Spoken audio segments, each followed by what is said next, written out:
Alright guys, welcome back.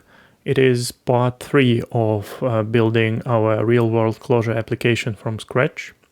Just before we start, a quick reminder that currently you can see the GitHub repo, and the link is in the description below, where we have the full progress so far. So after each part of this series, I create a new commit with a part version number, so I can track the source code changes here. So as you can see, we have 2 commits now. Cool. So let's don't waste too much time and jump back to our editor. So I'm on a new branch, part 3, and we'll work on today's changes together. So let's just quickly remind us what we had as the result of previous series. So we are in this API test namespace, and we had a couple tests here. We basically implemented a simple endpoint in our web server, and we will add more today. So for now, we just have this to do by ID. Today we'll work on the post request, and also we'll work on the content negotiation. So let me quickly show the problem that we have now. If we run this test, and also we compare what headers we have. So if we make this assertion failing, we can now see what headers are returned from our web server. And you can see the content type here is application EDN, and it is a default that pedestal things we want. But also if we go to this get request, and there is you can pass a map there with some options, and one of the options is to say what we want, what the client wants to accept as the result, and we can say, for example, JSON. So we execute this, but nothing changes. So we still have this application EDN here, but yeah, in real world, we usually want JSON. It's not as powerful format as you may know as, for example, transit or something like that. But yeah, in reality, we want actually something simple, but that is widely adopted. So, for example, if we don't have only Clojure applications in our stack at our company, right? We want different clients, and high chances that if we select something more Clojure specific, something like transit EDN, we'll have a problem with non-Clojure clients. So my recommendation is basically don't overthink yourself here and just stick to plain old JSON, and you will be good. You will lose a couple features, like we all know that not all types are supported. So yeah, for UIDs, we'll have to use strings and then cast them to UIDs and other types. But yeah, the reality is that JSON is a quite nice format to use in APIs. So let's focus today on forcing our web server to communicate in JSON. And the way we can do it is actually a content negotiation interceptor. So the idea of this content negotiation is that your client telling the server that we want to accept a specific type of response. So for example, we can say we want application JSON, application EDN, or application JSON, or just plain text or something like that.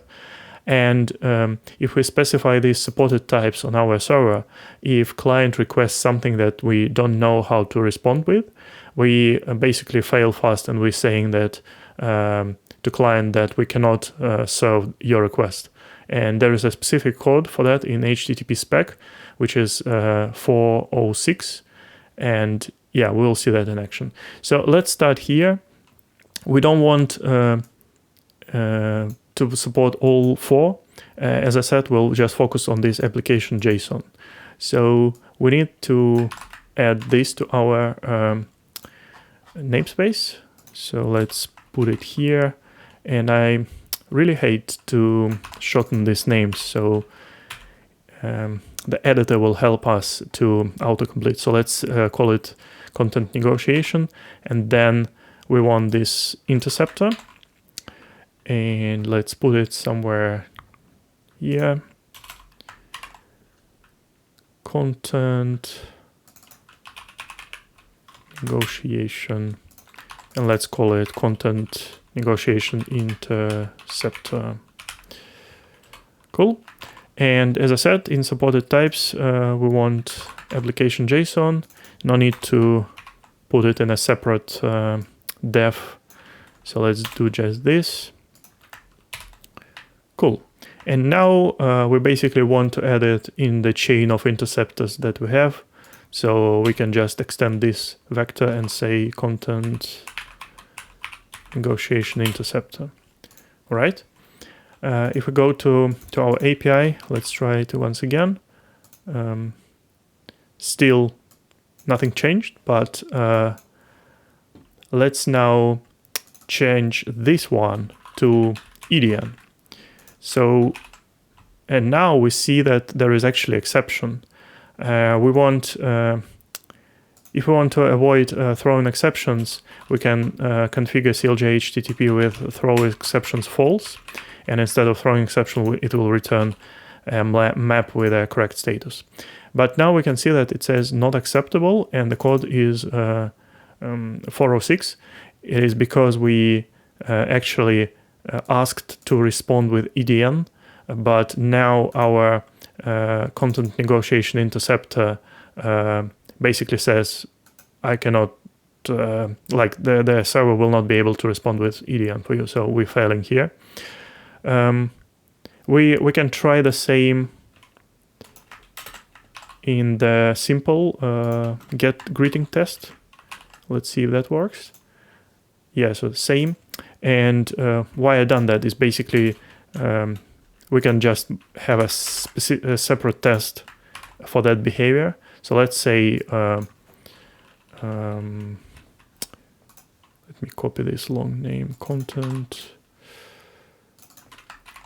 negotiation test, and let's say that we're testing that only application JSON is accepted. And here, yeah, we can keep it as is, and we will say we expect 406 and body. I don't remember what was the string, but yeah, we can copy from here. And we say that body is not acceptable. So now it should pass, and we can get rid of this one. So this is working as before. So if we don't provide this except JSON, except EDN, it just defaults. So it's basically same as saying except JSON. Should still work. Yeah. Cool. So we now have a nice test that, oh wait, I forgot to include it. It doesn't really matter, but yes, the same thing. So now we have a nice test that says only EDN, only JSON will be accepted. Cool. Moving to our test here. So what we want next is we want to fix this body. And the body, as we can see now, let's just wrap this in a string real quick. So now the body, oh wait, JSON, right? JSON. So now the body is basically a Clojure structure converted to a string, but we want a proper JSON here. So let's fix that on our roots level.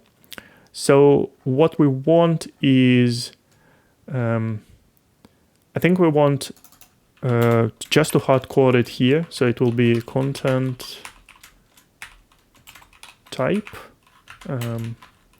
application JSON. And if we basically will return always this header. Let's see if we have now the header. Yeah, so now the content type is application JSON, but this is not a real JSON in the body, so we need to fix that. The reason why we want to fix the body as well is because in HTTP kit, CLJ HTTP, we can say as and we can say JSON. And what this option will do is it will get our body string and automatically will try to convert it to JSON for us. And I believe if we just run the test now, it will fail because it's not a valid JSON string. But let's try.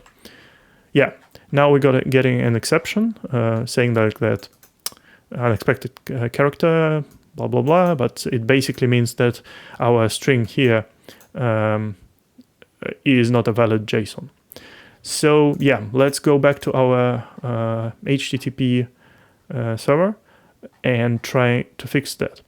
So to do it, let's include our JSON library. So we want Clojure core as JSON. And when we returning our to-do from the handler, let's actually say that to-do is here. So we have this. And we want to JSON encode and our to-do.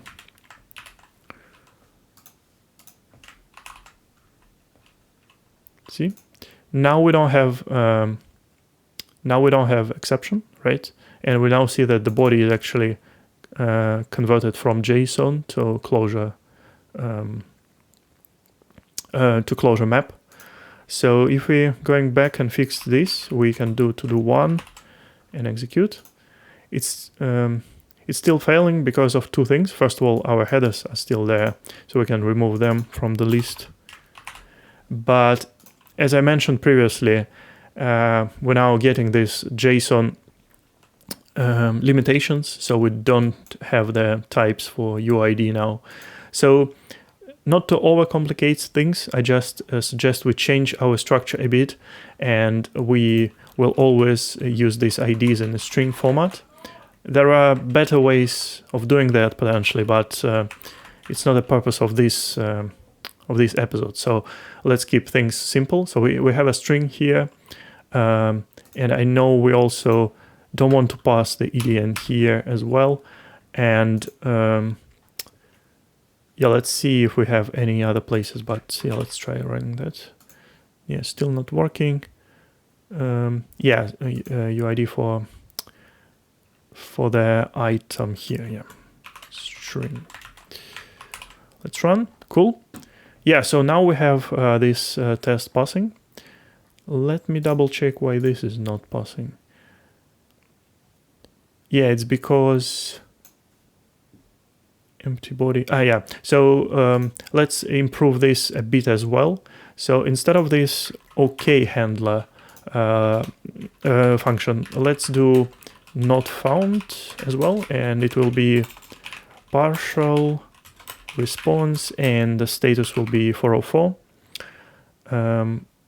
Yeah, and also in that case we don't want body, so we can do an override here, so it will be just status, and we want to call response with status, and body will be nil. And here what we want to do is to merge our map to a map with body, but only when body exists. So when body, it basically will add it if it's not nil. Cool. Should work. Let's try. Oh, sorry, I forgot to change one place. So we have this handler, but we want to extend it here. So now to do, if we're not able to find it by ID, this will be nil. So on this level, we want to do if to do, and if to do, if it's not nil, we're returning OK. If not, we're returning not found. See?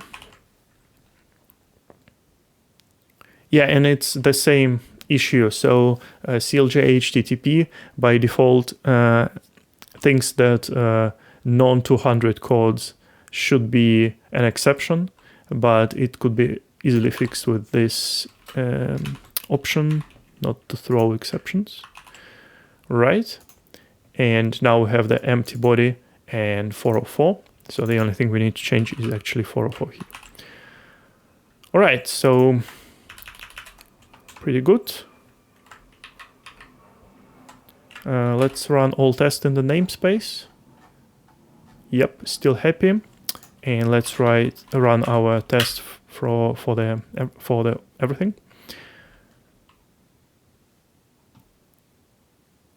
Yeah, nice. No failures, no errors. That's good. Moving next, we have in the plans for today to add a post request. So the post will be just to keeping the REST convention. So we'll have this resource called to do, and we want now post. The handler will be called post to do handler, and the root name will be post to do. Cool. And let's use our get to do handler, and we will use that as a base for our post to do handler. Let's put it closer here. So let's rename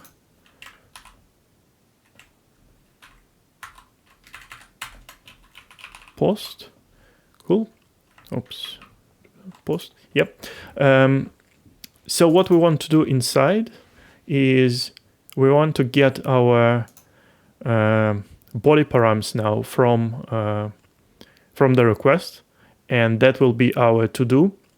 And then we want just to add that to our internal in-memory storage. So let's get this one as well. Let's put it here, and let's rename it to be create, or maybe save to do. And this will be to do. And the only thing we want to is actually, we're working with the atom because we don't have database, I remind you for now. We only use this in-memory state component to store our things. But in the next part, we'll actually start touching database. Cool, so let's use this atom. We don't need to derive that. And the only thing we want is conj our to do. So just to show you in the REPL, what it will be is we have swap, and then we have an atom with a vector, and for example we have one element there, right? And then we want conj, and we're adding some elements. So it will basically update our atom inside with extend this vector with additional element. So that's what we want here. So yeah, that's it. So in to-do handler, we now have the request, and after that we will save our to-do. We're passing dependencies here, and we will pass our to-do. So for now, we don't know how to, what is actually to do here. So let's keep it as an empty map. We'll put it to do here, and in the response, we want now a new status, because for post we want created, and it will be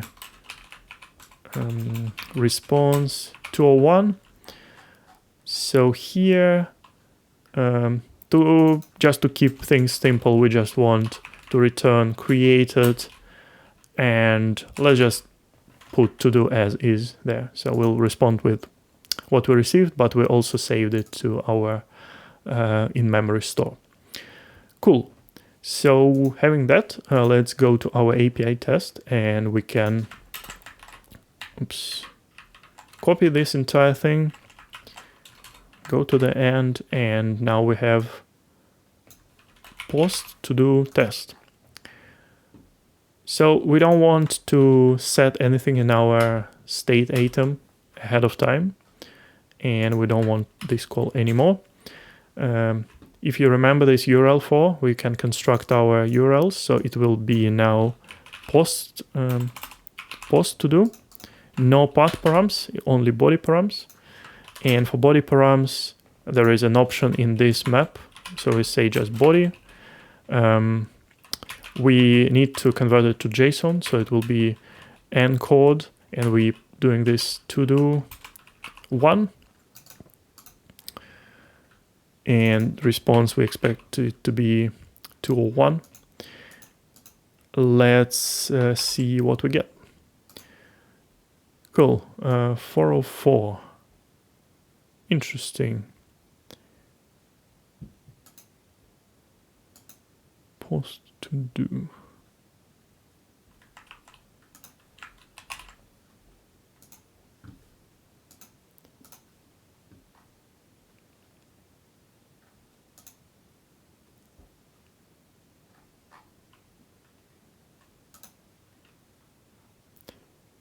So in these cases, maybe it's time to show how I usually debug my programs.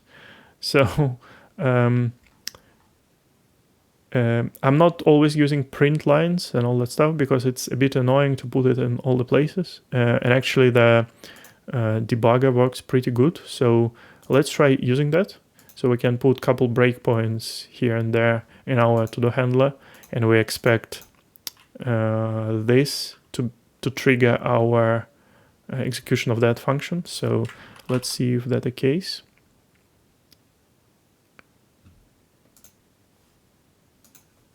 No, but is it going to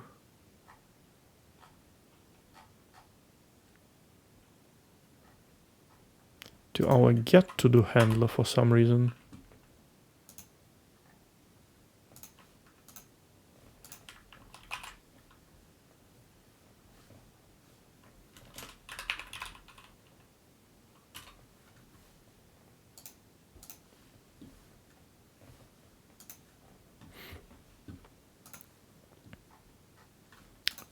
Let's double check if this URL is correct.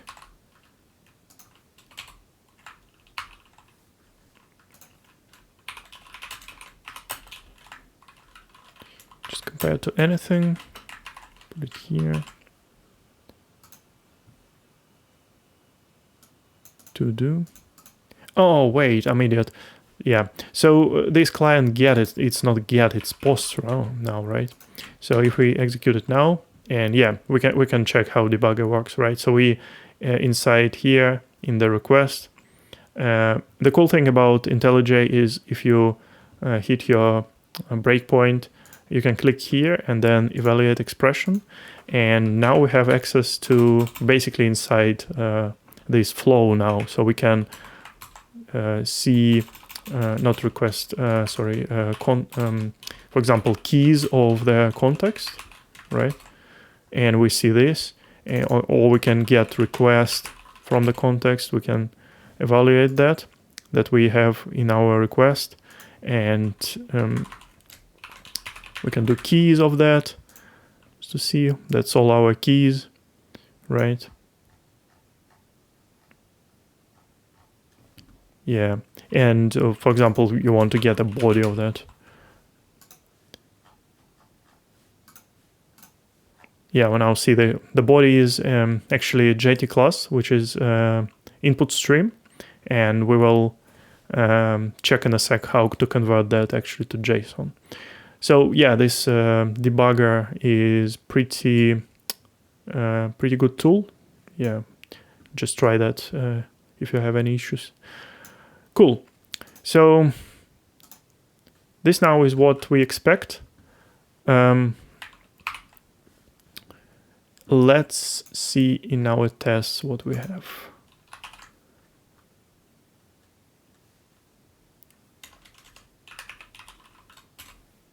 yeah, just don't forget to resume it from here, so your program is not blocked.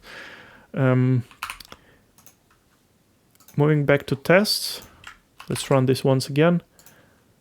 Cool, so now we have 201, but with empty body, but it's expected because we basically put an empty body here, right? So to get the request body from the request, as you've seen, the body is now the input stream, but luckily Pedestal provides an interceptor to convert the body to our format.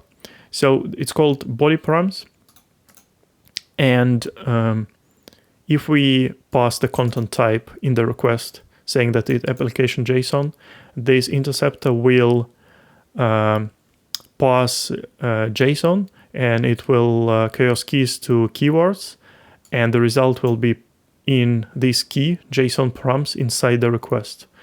So yeah, let's try that. We want this namespace, we go back and we include it here as body params. As we only need this interceptor inside our post function, post API, we want to put it in the chain of interceptors here, not on the global level. So to do so, we want to make this now a vector, so it will be like a vector of interceptors, and we can do body params body. It's actually a function call here because it's a function that returns an interceptor. So if we will just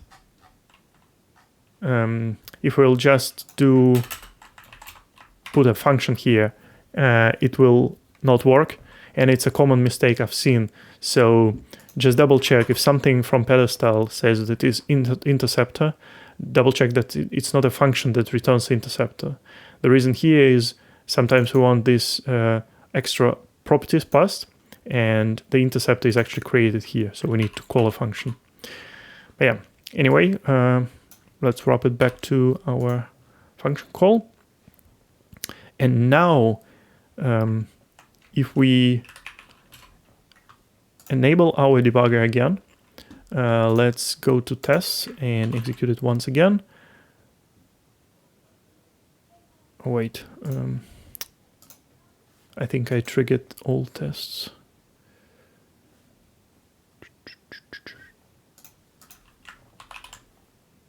Yeah, post to do handler. Cool. So what we want to check now is they told us that our body should be in this JSON params. Let's see if that's true. So we start with a request, and then we can try keys on top of that. Oh, wait. It's a different level, so we need to go one level deeper.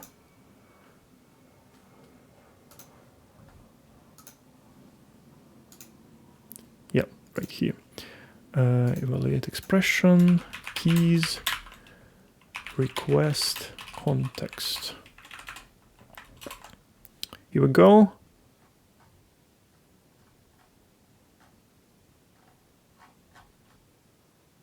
I don't see our JSON params really. JSON params, nil.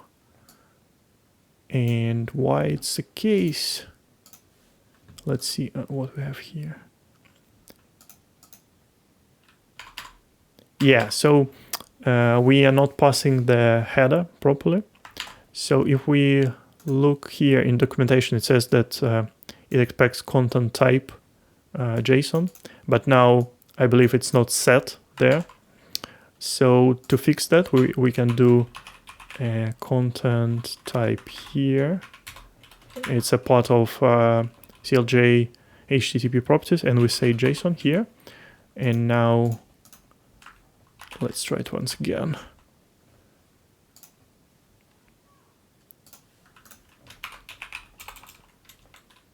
JSON params, request, context.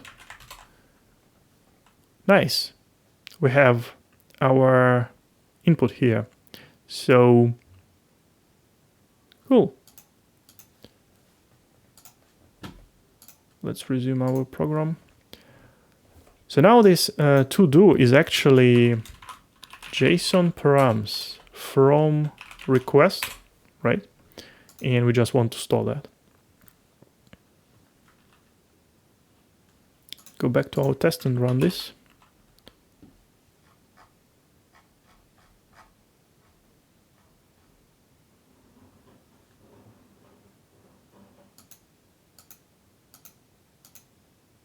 Interesting. I believe we're not. Okay. So I forgot to convert this to JSON, so we have to do it all the time. Encode.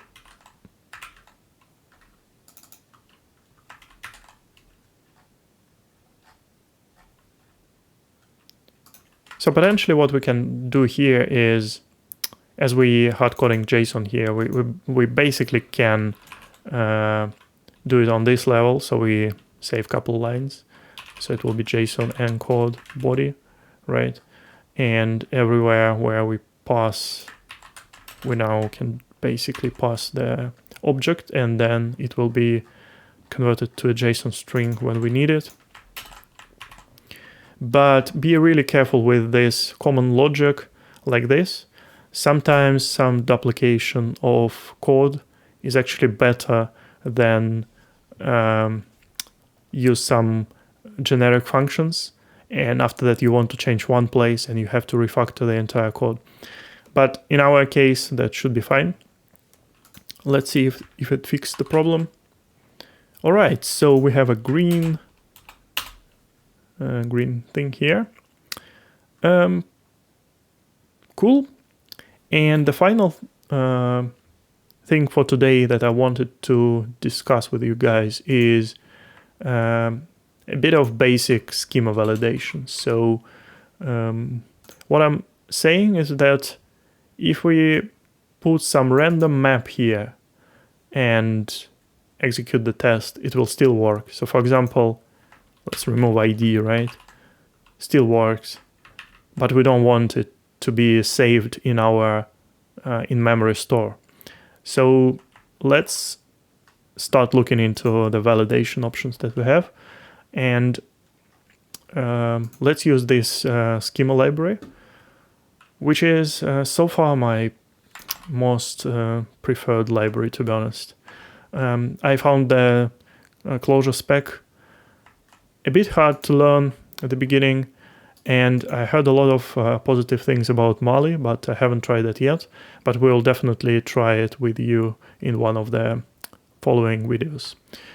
Cool, so we copied the dependency. Let's stop our REPL. Let's go to deps.edn and let's put it here. Now we want to run the REPL again. REPL again, cool. And if we go to our post handler, let's put some schemas here. So the schemas are defined like that. We want to require this namespace. Don't really need the description now. And we want to do, and we want it to be, basically after that, this will be the name of the schema, right? And this is simple to just def something in Clojure. It's actually doing def, but it adds some metadata. So you can even like use dev and define your schema, but they basically said that if you use this macro, it will give you better error messages. So yeah, why not using that? And after that, basically we define our map. So it will be ID and the type will be string, right? We will also have the name, type is also string, and we have the items, and it is a vector. What we can do next is actually do the same for to-do item, which will be an element in that vector. So it is to-do item, and I think we keep it something like status, and it will be string string as well. And as we have this now, we can say that these items is a vector of these elements. This is the schema for the element inside.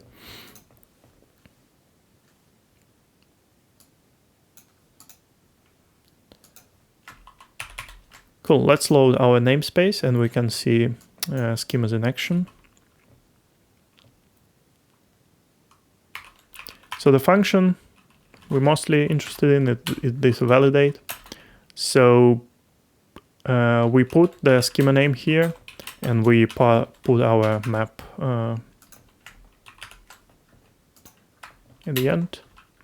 And we getting the doesn't match schema exception. Let's try fix that. So we want ID to be string. We want name, some name, and we want items, and empty vector will work. So cool. If we put something invalid inside here, like just ID, we'll get a validation exception that one of the items is not matching the schema. So having these schemas in place, the only thing for now that we want is actually go to our post to the handler, and on this level we just want as validate and to do. So the cool thing about this is if we're passing the valid schema, it is returned from this function. So we don't have to do an extra call. We can just chain it like that, and that should work. Let's go to our test. Yep, it is because this items is not a valid. So let's put empty items for now. So we have it here as before.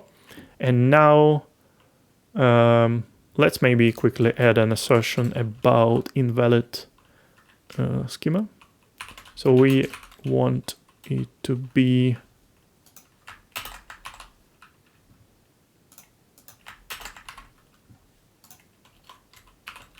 testing invalid to do is rejected, something like that. And we want a 500 in that case. We don't really care about the body, so we can remove it. In our invalid to do, what we can do is, I don't know, missing name, for example, right? Missing name and items, just ID. It's not valid, right? So let's see. Yep, cool. So we have this status 500, which is as expected. And as we're now storing the correct thing, we can now just validate that after we store it, we can actually retrieve it by ID. So we can get this call and put it here, and potentially we can say that we testing that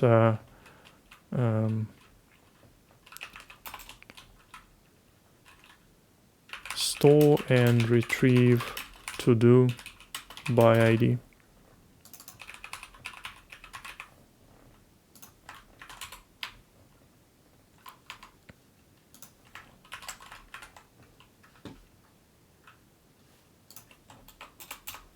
Let's check if that works. Yep.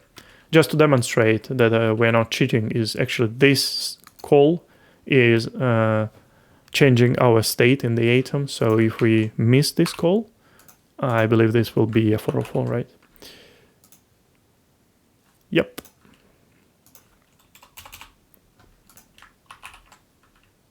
No failures. Just a sanity check that all the tests are working.